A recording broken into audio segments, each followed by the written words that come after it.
مونٹینیگرو جو کہ کووستان سائے کا مطلب ہے دریائے ادریاتیک کے کنارے پر واقع ہے، جس میں سحر انگیز ساحلوں کے ساتھ ایک ملک ہے جو قدرتی جاذبے سے مالا مال ہے۔ اس طرح کہ یہ ملک ان لوگوں میں سے ایک پسندیدہ مقام ہے جو اس کی سائیکلنگ، کاکرانی اور ڈائیونگ جیسے کھیلوں میں سرگرم عمل ہیں، اور یورپ کی مشہور سیاحتی مقاصد میں سے ایک کے طور پر ہر سال لاکھوں سیاحوں کو اپنی طرف کھینچتا ہے۔ مونٹینیگرو ایک ملک ہے جس کی تاریخ میں اتار چڑھاؤ رہا ہے اور ماضی میں بہت سی بڑی سلطنتوں کے تحت رہا ہے۔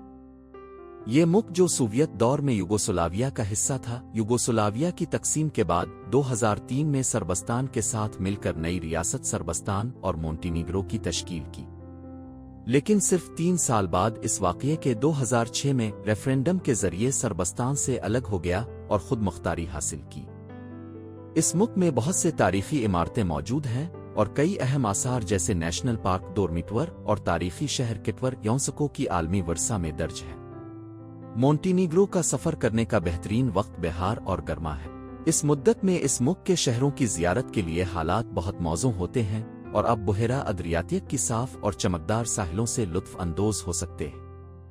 مونٹینیگرو میں ایڈریاٹک سمندر کے کنارے 117 ساحل ہیں اور یہ وجہ ہے کہ گرمی کے موسم میں بہت سے سیاح سمندر سے لطف اندوز ہونے، سن بائیکنگ کرنے، قدرتی خوبصورتی، لذیذ کھانوں اور موافق موسم کے لیے اس ملک کا رخ کرتے ہیں۔ اس ملک کی آبادی صرف 620,000 افراد ہے اور اس کا تخمینی رقبہ 14,000 مربع کلومیٹر ہے۔ مونٹینیگرو کا مشہور ترین شہر کٹور ہے، لیکن اس ملک کی دارالحکومت پودگوریتسا ہے، جس کا نام شاید آپ نے اب تک نہیں سنا ہوگا۔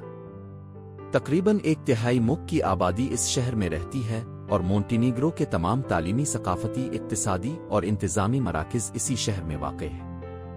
مونٹینیگرو شبہ جزیرہ بالکان کے جنوب مغربی حصے میں واقع ہے اور مشرق میں کوسوو، شمال میں سربیا اور بوسنیا، مغرب میں کرواسی اور جنوب میں البانیہ کے ساتھ ملحق ہے۔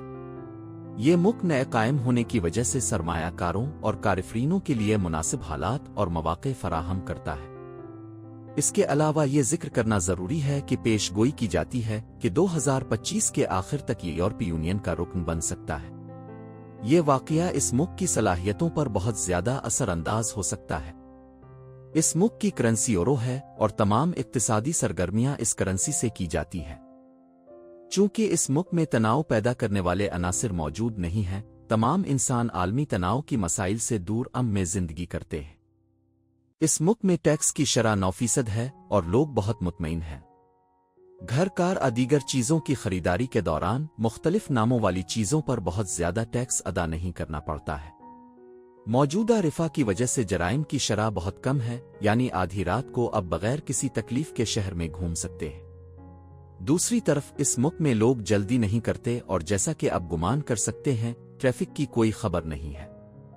ملک کی چھوٹی سائز اور کم آبادی کی وجہ سے گاڑیوں کی تعداد بھی کم ہے اور لوگوں کو گاڑیوں کو پارک کرنے میں کوئی مشکل نہیں ہے۔ صرف 2 گھنٹے کی ڈرائیونگ سے آپ ملک کے ایک کونے سے دوسرے کونے تک سفر کر سکتے ہیں، لیکن ہمیں اس کی منفی جہات پر بھی توجہ دینا چاہیے۔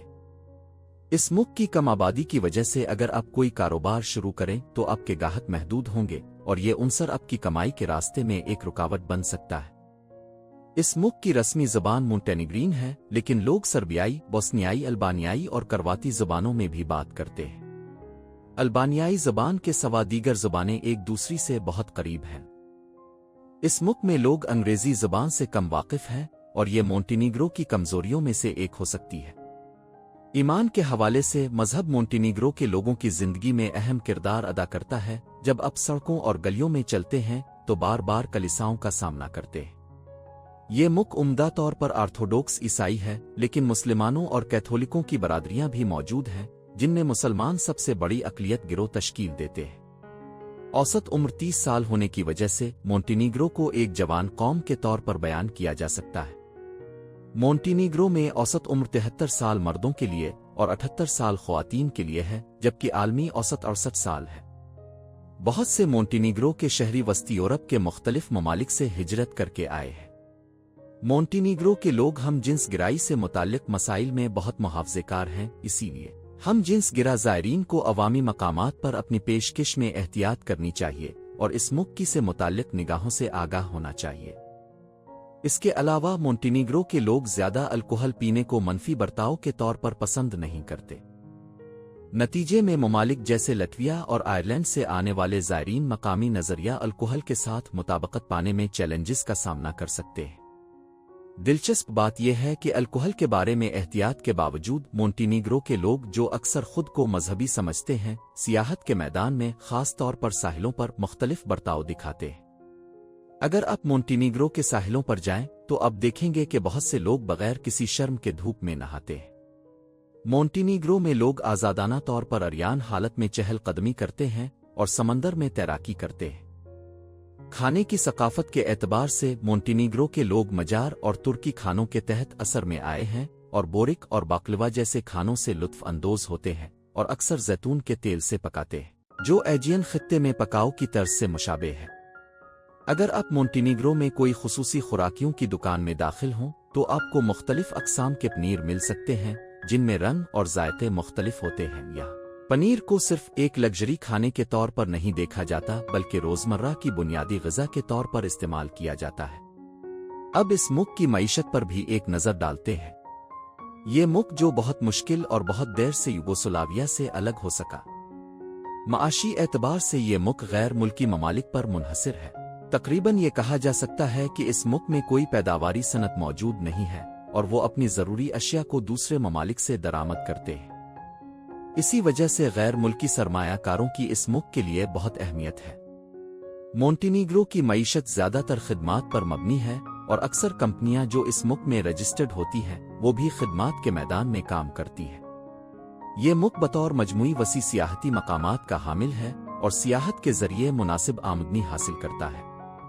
اگرچہ مونٹینیگرو نیٹو کا رکن ہے، لیکن یہاں بہت سے امیر روسی آتے جاتے ہیں اور یہ ملک پیسے دھونے کی جگہ بن گیا ہے۔ اس ملک کے زیادہ تر سیاح روسی ہیں۔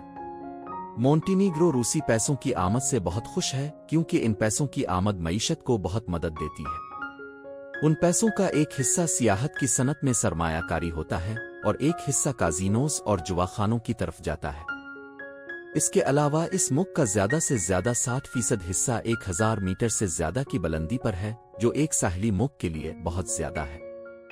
عموماً مونٹینیگرو پورا پہاڑی ہے اور کوئی چھوٹی جگہ نہیں ہے، اسی لیے یہاں مویشی پالنے کا کاروبار پر رونق ہے، لیکن یہاں زراعت کے لیے موزوں نہیں ہے۔ اگر آپ اس ملک کی دارالحکومت میں رہنا چاہیں تو آپ کو ہر مہینے گھر کے کرائے کے لیے تقریباً 350 سے 700 یورو ادا کرنا پڑے گا۔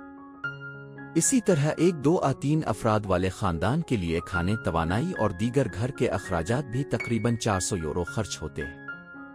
اس ملک میں بنیادی تنخواہ تقریباً 450 یورو ہے، جو دوسری یورپی ممالک کے مقابلے میں کم ہے۔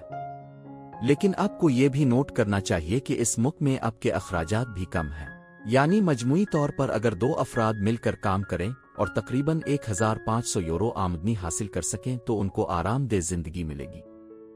ویڈیو کے آخر میں آپ کے ساتھ مونٹینیگرو میں سب سے خوبصورت سیاحتی مقام کی ایک مختصر سی سفر پر جانا چاہتا ہوں، جو خلیج کٹور ہے، جو بحیرہ ایڈریاٹک کے دل میں مونٹینیگرو کے جنوب میں واقع ہے اور اس کے مناظر حیرت انگیز ہیں جو سیاحوں کی توجہ کا مرکز بنے ہوئے ہیں۔